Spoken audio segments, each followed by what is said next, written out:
সূরার নাম সূরা কাউসার। আল্লামা Jalaluddin Suyuti বলেন, কেউ যদি প্রতিদিন 41 বার সূরা কাউসার তেলাওয়াত করে ঘুমায়, রব্বুল আলামিন জীবনে একবার স্বপ্নে রাসূলুল্লাহর সাথে সাক্ষাৎ করায়া দিবে। যেই মেয়েটার বড় হয়েছে, বিবাহ হয় না, প্রতিবেশী ভাঙ্গানি দিয়া দিয়া বিবাহকে ভেঙ্গে দেয়, প্রস্তাবকে ডিনাই করে দেয়। যেই যুবকটা বারবার অ্যাপ্লিকেশন করে চাকরির জন্য, কিন্তু চাকরি হয় না, আল্লামা জালালউদ্দিন সুয়ুতি রাহিমাহুল্লাহ বলেন, সে যেন প্রতিদিন ঘুমাবার আগে 41 বার সূরা কাউসার তেলাওয়াত করে। সময় লাগে মাত্র 30 মিনিট। এই সূরাটা তেলাওয়াত করলে রব্বুল আলামিন কষ্টদায়ক জিনিসকে সহজ করে দিবে। সূরার নাম সূরা কাউসার। যদি আপনি তাকান দেখবেন লেখা আছে, ইন্না আ'তাইনাকাল কাউসার ফাসাল্লি লিরাব্বিকা ওয়ানহার ইন্না শানিআকা হুয়াল আবতার। আল্লাহু আকবার বলেন। এরকম একটি সূরা, সূরার নাম সূরা ইয়াসিন। কেউ যদি ফজরের নামাজের পর 10টা মিনিট ব্যয় করে সূরা ইয়াসিন তেলাওয়াত করে, ইন্তেকালের পরে রব্বুল আলামিন তার ঠিকানা আল্লাহর জান্নাতে করে দিবে। সূরা ইয়াসিন বড় পাওয়ারফুল একটি সূরা। এরকম একটি সূরা আছে, সূরার নাম সূরা ওয়াকিয়া। কারো যদি রিজিকের ভিতরে প্রবলেম থাকে, আর্থিক ক্রাইসিস দেখা দেয়, আর্থিক সচ্ছলতা দিন দিন নষ্ট হয়ে যায়, সে যেন মাগরিবের পর সূরা ওয়াকিয়া তেলাওয়াত করে। সূরা ওয়াকিয়া এটা যেন তেলাওয়াত করে। ওমর ইবনুল আজিজ, ইসলামের ৫ম খলিফা, অনেক সম্পদের মালিক ছিল। যখন তিনি খেলাফতের মসনদে বসলো, টাকা পয়সা অর্থ সম্পদ পুরাটাই রাষ্ট্রের জন্য ব্যয় করেছে। 60টা মেয়ে ছিল। তো ইন্তেকালের আগে আগে তার শালা সম্বন্ধীরা বলতে আছে, কি রাখবেন মেয়েদের জন্য, কিছুই তো রাখেন নাই। ওমর ইবনুল আজিজ রাহমাতুল্লাহি আলাইহি বলেন, আমি আমার মেয়েদেরকে কোরআন থেকে সূরা ওয়াকিয়া শিক্ষা দিছি, আরশের মালিক তাদেরকে না খাওয়ায়া রাখবে না। আরো জোরে বলেন, আরো জোরে বলেন। সূরা ওয়াকিয়া পড়বেন তো ইনশাআল্লাহ, পড়ে লাভবান হবেন। মসজিদের খাদেম, 5 জন খাদেম আমি যেখানে জুমা পড়াই, যিনি প্রথম খাদেম তার বাড়ি হলো সিরাজগঞ্জ চৌহালিতে। তো জুমার দিন তো অনেক মুসল্লি আসে, নামাজের পর বিভিন্ন জায়গা থেকে লোকজন সাক্ষাৎ হয়, কথা হয়। একদিন এক শিল্পপতি বলতেছে, হুজুর দোয়া চাই। স্বাভাবিকভাবে দোয়া একজন আরেকজনের কাছে চাবে, এটাই তো নিয়ম। আমি আপনার কাছে দোয়া চাবো, আপনি আমার কাছে দোয়া চাবেন। আমি বললাম, সম্পদের অভাব নাই, বাড়ি গাড়ির অভাব নাই, আল্লাহ আপনারে তো ভালোই রাখছে। সে জবাব দিল, হুজুর দিলের শান্তির খবর তো কেউ জানে না, টাকা পয়সা থাকলেই তো শান্তি হয় না। শান্তি একটা ভিন্ন জিনিস। কখনো কখনো রিকশাওয়ালার ঘরে শান্তির অভাব থাকে না, আবার ধনী মানুষের ঘরে শান্তি নাই। আমি তাকে বললাম, ভাই কলকারখানা ইন্ডাস্ট্রিজের অভাব নাই, জানতে চাই আপনার ছেলে মেয়ে কয়জন? বলে 2 জন। মাশাআল্লাহ, ভালো, সুখী পরিবার। একটা পোলা একটা মাইয়া, সুখী পরিবার না? ভালো তো। না, পোলাটা খুব চেতা। চেতা কি মানে? খুব জ্বালায়। কেন জ্বালায়? ওটা পোলা পানের লাগে ঘুইরা একটু নেশাখোর হয়ে গেছে। হুজুর মানুষের লাগে তো আর মিশা কথা কওয়া যায় না। নেশাখোর হয়ে গেছে, ওইটারে আর কন্ট্রোলে নিতে পারি না। আর মেয়েটাও ডিস্টার্ব করে। দোয়া করেন যেন 2টার মাথা আল্লাহ ঠান্ডা করে। আমি বললাম, মেয়ে আবার কেন ডিস্টার্ব করে? মেয়েটা এক হিরোইন জিল লাগে সম্পর্ক করে। ও, তা তো কপাল খুলছে আপনার, বাহ। এই মেয়েটাকে আমি বাধা দিতে গেলে মেয়েটা আমাকে হুমকি দেয় যে আমি ক্যাডেট কলেজে পড়ি, আমার শিক্ষা আছে, আমার সিদ্ধান্ত আমার কাছে, তুমি কি বুঝবা? আমার ভালো মন্দ আমি বুঝি না? আমি যাকে চয়েস করেছি তার সাথে আমার রিলেশন থাকবে, বাড়াবাড়ি করবে, ফ্যানের সাথে ঝুলে পড়ে থাকবো, তুমি মামলা খাবে। এরকম কিন্তু অনেক ফ্যামিলিতে ব্ল্যাকমেইল চলে, কথা ঠিক না ঠিক? মা বাবাকে প্রেসার দেয়। ইন দি মিন টাইমে খাদেম সাহেব টাকার বাক্স নিতেছে। জুমার দিন টাকা ওঠে না মসজিদে, অনেক টাকা। তো আমি মজা করে ডাক দিলাম, খাদেম সাহেব একটু কাছে আসেন। তো কাছে আসলো। আমি বললাম, কেমন আছেন? হুজুর আলহামদুলিল্লাহ আলা কুল্লি হাল, আমার রব আমাকে সর্বহালতে ভালো রেখেছে। আমি এই শিল্পপতির দিকে চায়া কই, দেখছেন কত ভালো আছে, কি হাসি তার, উরি সুবহানাল্লাহ। খাদেম সাহেব আপনার বেতন কত? হুজুর বেতন মাত্র 11,500। আমি বললাম, ছেলে মেয়ে কয়জন? বলে ছেলে মেয়ে 8 জন। 8 জন, সুবহানাল্লাহ। বেতন 11,500, মাইয়ে পোলা 8টা, কেমনে কি মিলান আল্লাহই জানে। কেমনে চলেন শিল্পপতি সব, কেমনে চলে? হ্যাঁ তো আল্লাহ চালায়। কে চালায়? তা আল্লাহ যদি কেউ রে চালায়, ডিগ্রি আর দুনিয়ার কোনো বাহ্যিক সুরত লাগে না, আল্লাহ এমনি ভালো চালায়। আল্লাহু আকবার বলেন। চালায় কে? আল্লাহ চালায়। এবার আমি খাদেম সাহেবকে বললাম, খাদেম সাহেব সত্য করে বলেন, মূল কাহিনীটা কি? এত অল্প টাকায় কেমনে চলেন ঢাকা শহরে? হুজুর ধানমন্ডিতে প্রাইভেট পড়াই, 2টা প্রাইভেট পড়াই, বেতন পাই 15,000। আরো এক জায়গায় সপ্তাহে 3 দিন পড়াই, গুলশানের দিকে, ওখানে পাই 12,000। উরি সুবহানাল্লাহ। কই কি কেমনে কেমনে মিলে দেখলাম এর মাসিক হাদিয়া হলো 40-এর উপরে। আমি বললাম, এতেও তো ভালো চলার কথা না, ঘর ভাড়াই তো আছে 21,000।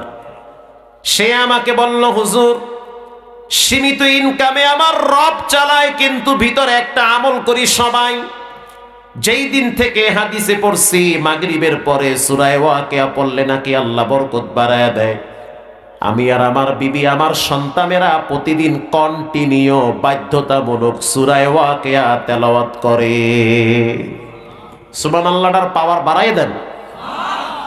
সূরা ওয়াকিয়া তেলাওয়াত করবেন তো ইনশাআল্লাহ।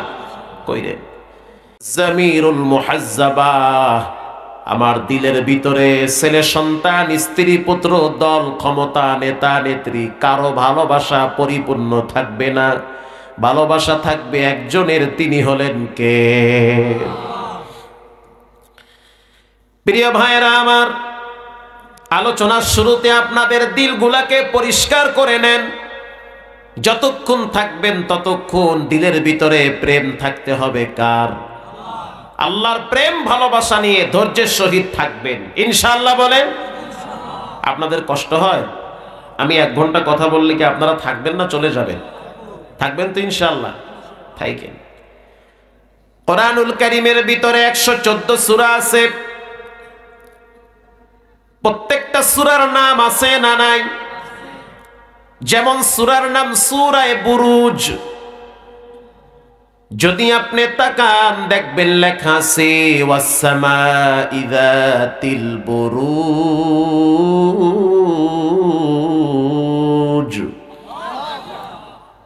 সূরার নাম সূরা বুরুজ। রব্বুল আলামিন বলেন, শপথ কক্ষ বিশিষ্ট আসমানের শপথ। এরকম একটি সূরা আছে, সূরার নাম সূরা তারিক। যদি আপনি তাকান দেখবেন লেখা আছে ওয়াসসামাই ওয়াত তারিক। আল্লাহু আকবার। তারিক। সূরার নাম সূরা কাউসার। আল্লামা জালালউদ্দিন সুয়ুতি বলেন, কেউ যদি প্রতিদিন 41 বার সূরা কাউসার তেলাওয়াত করে ঘুমায়, রব্বুল আলামিন জীবনে একবার স্বপ্নে রাসূলুল্লাহর সাথে সাক্ষাৎ করায়া দিবে। যেই মেয়েটার বড় হয়েছে, বিবাহ হয় না, প্রতিবেশী ভাঙ্গানি দিয়া দিয়া বিবাহকে ভেঙ্গে দেয়। প্রস্তাবকে ডিনাই করে দেয়। যেই যুবকটা বারবার অ্যাপ্লিকেশন করে চাকরির জন্য কিন্তু চাকরি হয় না, আল্লামা জালালউদ্দিন সুয়ুতী রাহিমাহুল্লাহ বলেন, সে যেন প্রতিদিন ঘুমাবার আগে ৪১ বার সূরা কাউসার তেলাওয়াত করে। সময় লাগে মাত্র ৩০ মিনিট।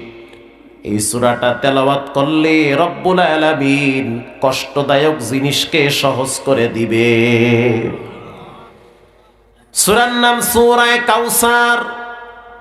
যদি আপনি তাকান দেখবেন লেখা আছে ইন্না আ'তাইনাকাল কাউসার ফাসাল্লি লিরাব্বিকা ওয়ানহার ইন্না শানিআকা হুয়াল আবতার। আল্লাহু আকবার বলেন। এরকম একটি সূরা, সূরার নাম সূরা ইয়াসিন। কেউ যদি ফজরের নামাজের পর 10টা মিনিট ব্যয় করে সূরা ইয়াসিন তেলাওয়াত করে, ইন্তেকালের পরে রব্বুল আলামিন তার ঠিকানা আল্লাহর জান্নাতে করে দিবে। সূরা ইয়াসিন বড় পাওয়ারফুল একটি সূরা। এরকম একটি সূরা আছে, সূরার নাম সূরা ওয়াকিয়া। কারো যদি রেজেকের ভিতরে প্রবলেম থাকে, আর্থিক ক্রাইসিস দেখা দেয়, আর্থিক সচ্ছলতা দিন দিন নষ্ট হয়ে যায়, সে যেন মাগরিবের পর সূরা ওয়াকিয়া তেলাওয়াত করে। সূরা ওয়াকিয়া এটা যেন তেলাওয়াত করে। ওমর ইবনুল আজিজ ইসলামের ৫ম খলিফা, অনেক সম্পদের মালিক ছিল। যখন তিনি খেলাফতের মসনদে বসলো, টাকা পয়সা অর্থ সম্পদ পুরাটাই রাষ্ট্রের জন্য ব্যয় করেছে। 7টা মেয়ে ছিল। তো ইন্তেকালের আগে আগে তার শালা সম্বন্ধীরা বলতে আছে, কি রাখবেন মেয়েদের জন্য? কিছুই তো রাখেন নাই। ওমর ইবনুল আজিজ রাহমাতুল্লাহি আলাইহি বলেন, আমি আমার মেয়েদেরকে কোরআন থেকে সূরা ওয়াকিয়া শিক্ষা দিছি। আরশের মালিক তাদেরকে না খাওয়ায়া রাখবে না। আরো জোরে বলেন, আরো জোরে বলেন। সূরা ওয়াকিয়া পড়বেন তো ইনশাআল্লাহ, পড়ে লাভবান হবেন। মসজিদের খাদেম, 5 জন খাদেম আমি যেখানে জুমা পড়াই, যিনি প্রথম খাদেম তার বাড়ি হলো সিরাজগঞ্জ চৌহালিতে। তো জুমার দিন তো অনেক মুসল্লি আসে, নামাজের পর বিভিন্ন জায়গা থেকে লোকজন সাক্ষাৎ হয়, কথা হয়। একদিন এক শিল্পপতি বলতেছে, হুজুর দোয়া চাই। স্বাভাবিকভাবে দোয়া একজন আর একজনের কাছে চাবে, এটাই তো নিয়ম। আমি আপনার কাছে দোয়া চাবো, আপনি আমার কাছে দোয়া চাবেন। আমি বললাম, সম্পদের অভাব নাই, বাড়ি গাড়ির অভাব নাই, আল্লাহ আপনারে তো ভালোই রাখছে। সে জবাব দিল, হুজুর দিলের শান্তির খবর তো কেউ জানে না। টাকা পয়সা থাকলেই তো শান্তি হয় না। শান্তি একটা ভিন্ন জিনিস। কখনো কখনো রিকশাওয়ালার ঘরে শান্তির অভাব থাকে না, আবার ধনী মানুষের ঘরে শান্তি নাই। আমি তাকে বললাম, ভাই কল কারখানা ইন্ডাস্ট্রিজের অভাব নাই, জানতে চাই আপনার ছেলে মেয়ে কয়জন? বলে 2 জন। মাশাআল্লাহ, ভালো, সুখী পরিবার। একটা পোলা একটা মাইয়া, সুখী পরিবার না? ভালো তো। না, পোলাটা খুব চেতা। চেতা কি মানে? খুব জ্বালায়। কেন জ্বালায়? ওটা পোলা পানের লাগে ঘুইরা একটু নেশাখোর হয়ে গেছে। হুজুর মানুষের লাগে তো আর মিশা কথা পাওয়া যায় না। নেশাখোর হয়ে গেছে, ওইটারে আর কন্ট্রোলে নিতে পারি না। আর মেয়েটাও ডিস্টার্ব করে। দোয়া করেন যেন 2টার মাথা আল্লাহ ঠান্ডা করে। আমি বললাম, মেয়ে আবার কেন ডিস্টার্ব করে? তো মেয়েটা এক হিরোইন জির লাগে সম্পর্ক করে। ও, তা তো কপাল খুলছে আপনার, বাহ। এই মেয়েটাকে আমি বাধা দিতে গেলে মেয়েটা আমাকে হুমকি দেয় যে আমি ক্যাডেট কলেজে পড়ি, আমার শিক্ষা আছে, আমার সিদ্ধান্ত আমার কাছে, তুমি কি বুঝবা? আমার ভালো মন্দ আমি বুঝি না? আমি যাকে চয়েস করেছি তার সাথে আমার রিলেশন থাকবে, বাড়াবাড়ি করবে, ফ্যানের সাথে ঝুলে পড়ে থাকবো, তুমি মামলা খাবে। এরকম কিন্তু অনেক ফ্যামিলিতে ব্ল্যাকমেইল চলে, কথা ঠিক না ব্যাঠিক? মা বাবাকে প্রেসার দেয়। ইন দি মিন টাইমে খাদেম সাহেব টাকার বাক্স নিতেছে। জুমার দিন টাকা ওঠে না মসজিদে, অনেক টাকা। তা আমি মজা করে ডাক দিলাম, খাদেম সাহেব একটু কাছে আসেন। তো কাছে আসলো। আমি বললাম, কেমন আছেন? তা হুজুর আলহামদুলিল্লাহ আলা কুল্লি হাল, আমার রব আমাকে সর্বহালতে ভালো রেখেছে। আমি এই শিল্পপতির দিকে চায়া কই, দেখছেন কত ভালো আছে, কি হাসি তার, উরি সুবহানাল্লাহ। খাদেম সাহেব আপনার বেতন কত? তা হুজুর বেতন মাত্র 11,500।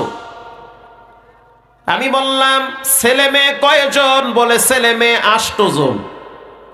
8 জন। সুবহানাল্লাহ, বেতন 11,500, মাইয়ে পোলা 8টা, কেমনে কি মিলান আল্লাহই জানে। কেমনে চলেন শিল্পপতি সব, কেমনে চলে? হ্যাঁ তো আল্লাহ চালায়। কে চালায়? তা আল্লাহ যদি কেউ রে চালায়, ডিগ্রি আর দুনিয়ার কোনো বাহ্যিক সুরত লাগে না, আল্লাহ এমনিই ভালো চালায়। আল্লাহু আকবার বলেন। চালায় কে? আল্লাহ চালায়। এবার আমি খাদেম সাহেবকে বললাম, খাদেম সাহেব সত্য করে বলেন, মূল কাহিনীটা কি? এত অল্প টাকায় কেমনে চলেন ঢাকা শহরে? হুজুর ধানমন্ডিতে প্রাইভেট পড়াই, 2টা প্রাইভেট পড়াই, বেতন পাই 15,000। আরো এক জায়গায় সপ্তাহে 3 দিন পড়াই, গুলশানের দিকে, ওখানে পাই 12,000। উরি সুবহানাল্লাহ, কই কি কেমনে কেমনে মিলে দেখলাম এর মাসিক হাদিয়া হলো 40-এর উপরে। আমি বললাম, এতেও তো ভালো চলার কথা না, ঘর ভাড়াই তো আছে 21,000। সে আমাকে বলল, হুজুর সীমিত ইনকামে আমার রব চালায়, কিন্তু ভিতরে একটা আমল করি সবাই। যেই দিন থেকে হাদিসে পড়ছি মাগরিবের পরে সূরা ওয়াকিয়া পড়লে নাকি আল্লাহ বরকত বাড়ায় দেয়, আমি আর আমার বিবি, আমার সন্তানেরা প্রতিদিন কন্টিনিউ বাধ্যতামূলক সূরা ওয়াকিয়া তেলাওয়াত করে। সুবহানাল্লাহর পাওয়ার বাড়ায় দেন। সূরা ওয়াকিয়া তেলাওয়াত করবেন তো ইনশাআল্লাহ, কইরেন। এরকম একটি সূরা আছে, সূরার নাম সূরা বুরুজ।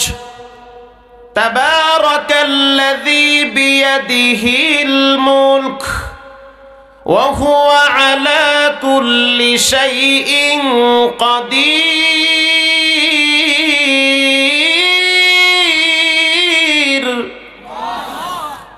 আল্লাহর রাসূল বলেন, কেউ যদি ইশারের নামাজের পর সূরা মুলক তেলাওয়াত করে, ওই ব্যক্তি যদি কবরে চলে যায়, হঠাৎ যদি মারা যায়, তার কবরে রব্বুল আলামিন নূরের বাতি জ্বালায়া দিবে। কিয়ামতের ময়দানে সূরা মুলক তাকে নিরাপত্তা দেওয়ার জন্য জান্নাতের গেটে দাঁড়িয়ে রবের সাথে কথা বলবে। হাদিস বুখারী মুসলিমে আসছে। এই জন্য সূরা মুলক হলো কবরের টর্চ লাইট, সূরা মুলক হলো বিচারের ময়দানের নিজের সবচেয়ে গুরুত্বপূর্ণ পুঁজি। যে ব্যক্তি সূরা মুলক তেলাওয়াত করলো, সে যেন রিল্যাক্সে থাকে, কারণ তার মৃত্যু হলেই তার নিরাপত্তার জন্য সূরা মুলক দাঁড়িয়ে যাবে। এরকম একটি সূরা, সূরার নাম ফাতির। এই সূরার ভিতরে রব্বুল আলামিন বলেন, যারা 3টা কাজ করবে তাদের জন্য জান্নাতের গেট স্পেশাল ভাবে খোলা হবে। 1 নম্বরে ইয়াতলুনা কিতাবাল্লাহ, যে ব্যক্তি প্রতিদিন কোরআন তেলাওয়াত করবে। ইন্নাল্লাযীনা ইয়াতলুনা কিতাবাল্লাহ, যে ব্যক্তি কোরআনুল কারীম তেলাওয়াত করবে। ওয়া আকামুস সালাহ, নামাজ কায়েম করবে। ওয়া আনফাকু মিম্মা রাযাকনাহুম সিররা ওয়া আলানিয়াতান ইয়ারজুনা তিজারাতান লান তাবুর। 3 নম্বরে যে ব্যক্তি আল্লাহর রাস্তায় দান করবে। এই 3টা জিনিস একেবারেই সহজ। কোরআন তেলাওয়াত করতে টাকা লাগে না, শুধুমাত্র একটু সময় খরচ করা লাগে। রাত্রে, সন্ধ্যায়, বিকালে যখনই সময় পান, একটা সূরা হলেও তেলাওয়াত কইরেন। কিচ্ছু পারেন না, সূরা ফাতিহা পড়েন। তাও যদি না পারেন তো আউযুবিল্লাহ বিসমিল্লাহটা পড়েন। কারণ কবরের ভাষা আরবি, জান্নাতের ভাষা আরবি, বিচারের ময়দানের ভাষা হবে আরবি। আল্লাহর ভাষা আরবি, নবীর ভাষা আরবি, ফেরেশতাদের ভাষা কি? কথা কর না কা? সব জায়গায় আরবি ভাষা চলবে। আর যদি আপনি কোরআন থেকে 2-4টা আয়াত জিহ্বা লড়াইয়া পড়তে নাই পারেন তো কি পুঁজি নিয়ে কবরে যাবেন? এমন কি ক্রেডিট আছে যেটা নিয়ে আপনি পরপারে পার হয়ে যাবেন? আল্লাহর রাসূল বলল, মান ক্বারা হারফাম মিন কিতাবিল্লাহ ফালাহু হাসানাতু ওয়াল হাসানাতু বিআশরি আমসালিহা। কেউ যদি কোরআন থেকে একটি হরফ পড়ে তার আমলনামায় সর্বনিম্ন 10টা নেকি লিখে দেওয়া হয়। আরো জোরে বলেন। কোরআন হলো কলবের বাতি। অন্ধকার কলবটাকে কোরআনের তেলাওয়াতের মাধ্যমে আলোকিত করে দেয় কে? এক সময় ঘরের ভিতরে মা বোনেরা কোরআন তেলাওয়াত করত, বাচ্চারা মায়ের তেলাওয়াত দেখা দেখা নিজেরা বসে বসে শিখত। আর এখনকার যুগের মা বোনেরা বসে বসে রিমোট নিয়ে কিরণমালার জি বাংলার সিরিয়াল পাল্টায়, আর বাচ্চাটা পাশের রুমে টিকটক আর পাবজি আর ওই যে বিভিন্ন নর্তকীদের নাচ গান কার্টুন নিয়ে পড়ে থাকে। এক সময় মা বোনদের পেটে যখন বাচ্চা আসতো, বাচ্চা আসার পর তারা ঘরের ভিতরে আড়াল হয়ে যেত, ঠিক না ব্যাঠিক? কেউ যেন তার পেট বড় হয়েছে না দেখতে পারি, এমনও মা বোন দেখছি যখন পেটে বাচ্চা আসছে তখন ঘর থেকে বের হতো না, স্বামীকে বলে দিত যা লাগবে তুমি এনে দিবা, যতদিন পেটে বাচ্চা থাকবে আমি পরপুরুষের সামনে যেতে চাই না। আর এখনকার যুগের মা বোনেরা পেটে বাচ্চা নিয়ে ফেসবুকে আলহামদুলিল্লাহ ছাইরা দেয়, কথা কন না কা? পেট সহকারে ছাইরা দেয় আলহামদুলিল্লাহ। একজনে জিগায়, ম্যাডাম কি আইতে আছে? কয় ডাক্তারে কইছে পোলা হইবে। নাম কি রাখছেন? কয় নাম রাখছি তুফান। তুফান রাখছে। বলার সাথে সাথে চুপ হয়ে গেছে। এরকম একদিন ঘটনাক্রমে তুফান লেগে গেছে হুজুরের দ্বারে। হুজুর আমার সন্তানের দিকে তাকাইয়া একটু ফু মাইরা দেন, খুব ডিস্টার্ব করে। হুজুর কয় নাম কি? কয় তুফান। হুজুরে জোতা থুইয়া মারছে দৌড়। এখন একজনে জিগায় হুজুর দৌড়ান কা? হাদিয়া নিয়ে যান। কয় তোর হাদিয়ার গুল্লি মারি তুই খা, তুফানে আমার ঘর ভাঙছে 7 বার। কথা ঠিক না ব্যাঠিক? হ্যাঁ ঠিক কথা। একটু সালাত না দিলে ভালো লাগবে না। আপনাদের উত্তরবঙ্গে একটা এলাকার নাম হলো নীলফামারী। একেবারেই এরকম বর্ডার সাইটে 2014 সালে বয়ানে গিয়েছিলাম।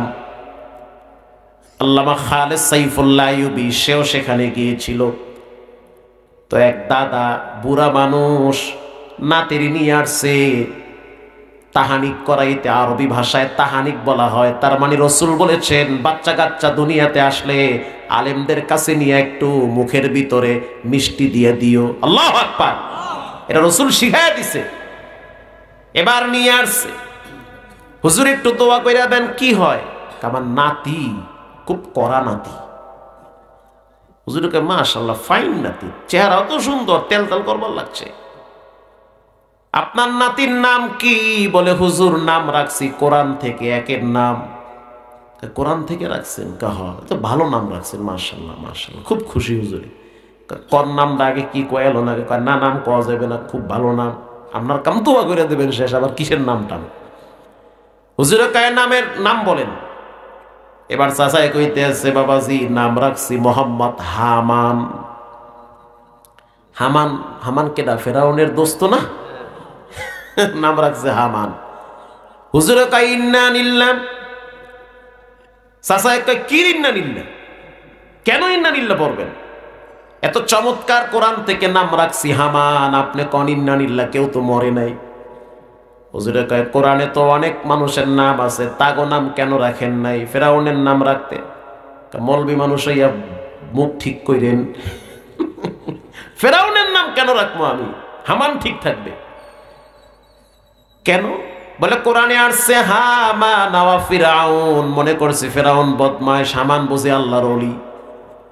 এই জন্য হামান রে নিয়ে তো আলোচনা হয় না, ভালো না খারাপ মানুষ বুঝি না, কথা কন না গান। হামান ফাঁকে আছে। যারা পৃথিবীতে স্বৈরাচার হয় এরা এমনি এমনি হয় না, পিছন থেকে কেউ না কেউ কলকাঠি লড়ায়। কথা কন না কা? তো ফেরাউন এত খারাপ ছিল না, এই ফেরাউনকে জালেম বানাইছে হামান। তো অতীতে যত স্বৈরাচার এই দেশে দেখছি এত খারাপ হওয়ার কথা না, ডানে বামে চামচারা এত খারাপ বানাইছে, এটা অতীত থেকে হয়ে আসছে। প্রিয় ভাইয়েরা আমার,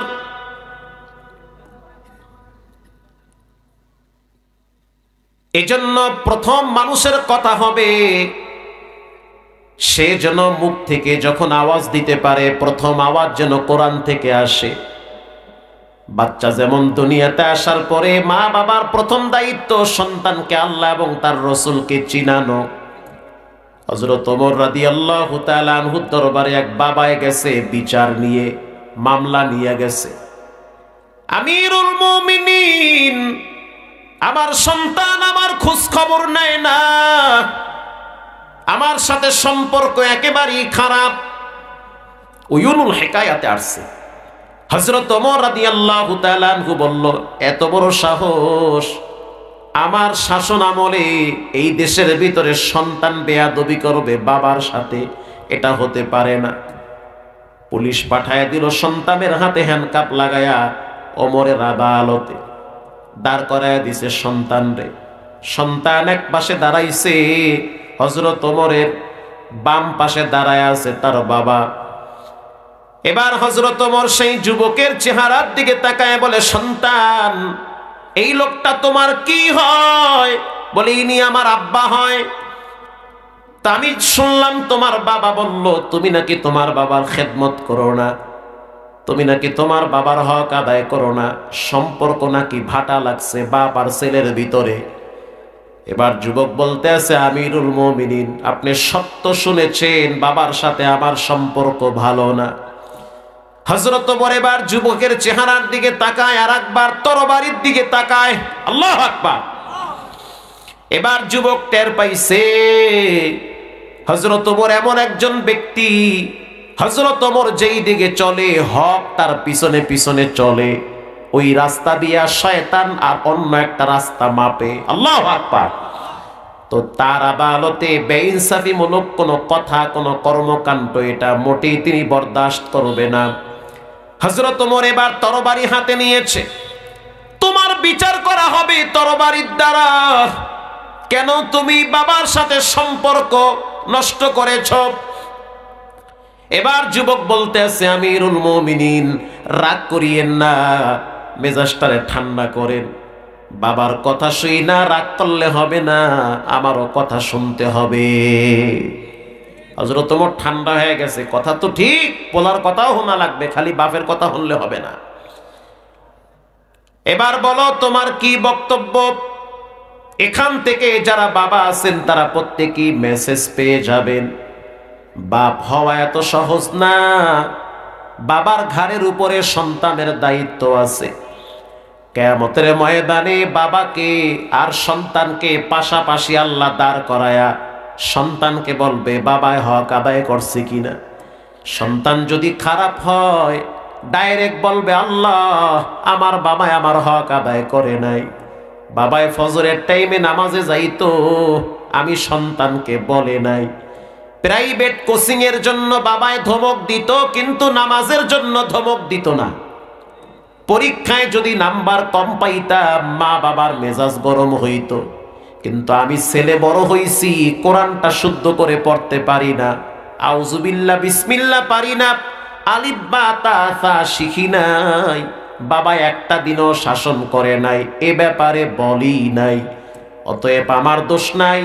রব্বানা আতিহিম দিফাইনি মিনাল আযাব ওয়ালআনহুম লা'নান কাবীরা। আয় আল্লাহ, আপনি আমার আব্বা আম্মাকে ডাবল আযাব দেন। আল্লাহু আকবার। ছেলে মেয়েরা মা বাবাকে ডাইরেক্ট দেখায় দিবে। হযরত ওমর রাদিয়াল্লাহু তাআলা আনহু বলল, যুবক, তোমার শাস্তি হবে। কেন? তুমি তোমার বাবার হক আদায় করো নাই। এবার যুবক বলল, আমিরুল মুমিনিন, জানতে চাই দুনিয়াতে বাপ আগে আসছে না ছেলে আগে আসছে? জয়পুরহাটের মুসলমান আপনারা বলেন, দুনিয়াতে বাপ আগে আইছে না পোলা আগে আইছে? আপনাকে গ্রামে ভুলে পোলা আগে আইছে না? বাপ আগে আসছে। হযরত ওমর আশ্চর্য হয়ে গেল, এ কেমন প্রশ্ন? তার মানে ভিতরে কিছু ঝামেলা আছে না নাই? ঝামেলা আছে। হযরত ওমর রাদিয়াল্লাহু তাআলা আনহু বলল, দুনিয়ার প্রথম বাবার নাম হলো আদম আলাইহিস সালাম। আমাদের আব্বা, তার জন্ম হলো জান্নাতে, তার ঠিকানা হলো জান্নাতে। আল্লাহু আকবার। আমরা তার সন্তান, আমাদের আসল বাড়ি ঘর হলো আল্লাহর জান্নাতে। আমাদের মা সে জান্নাতে জন্মগ্রহণ করেছে। পচান গান্দা নাপাক দুনিয়ায় আল্লাহ আমাদেরকে বেশি দিন রাখবে না। কয়েকটা দিন আমল কইরা রবের সাথে সম্পর্ক করে যদি কোনো মতে মরতে পারেন, রাসূল বলেন, মান কানা আখির কালাম লা ইলাহা ইল্লাল্লাহ দাখালাল জান্নাহ। যতই ছোটাছুটি করেন, দৌড়াদৌড়ি করেন, যতই দুনিয়া নিয়ে ব্যস্ত হন, জীবনের শেষ সময় যদি মুখ থেকে বের হয় লা ইলাহা ইল্লাল্লাহ, আল্লাহর রাসূল বলেন তার ঠিকানা হবে, আবাস ভূমি হবে আল্লাহর জান্নাতে। সুবহানাল্লাহ বলেন। তো পৃথিবীর প্রথম বাবার নাম হলো আদম আলাইহিস সালাম। দুনিয়াতে আব্বা আগে আইছে, পোলা পরে আইছে। এবার সন্তান প্রশ্ন করল, আমিরুল মুমিনিন, যদি বাপ দুনিয়াতে আগে আসে তো জানতে চাই দায়িত্ব বাবার আগে না ছেলের আগে? কার আগে? হ্যাঁ, বাপের আগে। এত সোজা না বাপ হওয়া, খালি বিয়ে করার লগে ফাল বাইরেন না। দায়িত্ব বাবার আগে। এবার যুবক বলতে আছে, কি কি দায়িত্ব বাবার একটু বলেন, বাবাও শুনুক আমিও শুনি। বাবা এবার মোড়ামুড়ি শুরু করছে। কাম তো সারছে, পেঁচ তো পোলায়ও লাগাই দিছে। পেঁচ তো পোলায়ও লাগাইছে। গ্রামে গেছি, গ্রামে যাওয়ার পর যখন গ্রামে যাই, আমাদের আপনজন আত্মীয় স্বজনরা বাড়িতে আসে। তো আশেপাশের অনেক মহিলারা বাড়িতে আসে। তো এমনও দৃশ্য দেখছি, মেয়ে বাবার সাথে কথা বলে না। মসজিদে যাওয়ার পরে ওই বাপ আমারে বিচার দেয়, হুজুর আমার মেয়ে বিবাহ দিছি, ছেলে মেয়েও বড় হয়েছে, কিন্তু আমার মেয়ে আমার বাড়িতে আসেও না, কথাও বলে না, অনেক কষ্ট লাগে। আপনার বাড়িতে এসে মাঝে মাঝে যায়, আপনার মায়ের সাথে তার সম্পর্ক ভালো, একটু বইলেন কেন আমার সাথে কথা বলে না? কেন কথা বলে না আমার সাথে? কারণটা কি? আমি বাপ না?